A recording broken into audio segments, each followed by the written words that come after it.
In this video, I will look at how to make an AND gate and an OR gate using basic circuits. So, for an OR gate, let's say we have a battery, this is our power supply. We're going to have two switches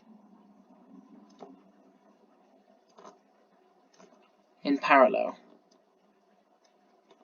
This one is going to be called switch A, this one is switch B.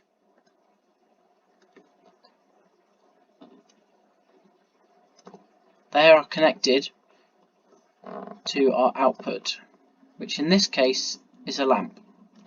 We can label our output Q. So if switch A is closed, so A will call closed state 1, and B is open, Q will be on. If A is open and B is also open, Q will be 0. If B is closed but A is open, Q will be 1. And if they are both closed, Q will still be 1. This is effectively an OR gate.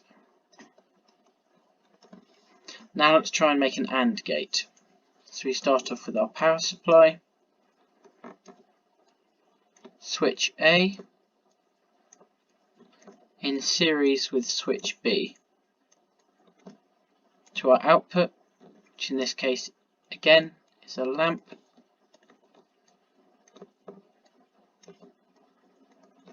and that's all connected.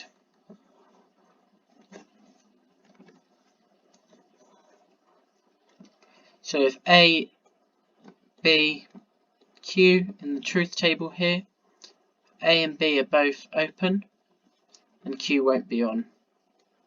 If A is open, B is closed, Q is still not on, so current can't flow. The same if A is closed and B is open, Q will only be on if both A and B are closed. And this is an AND gate.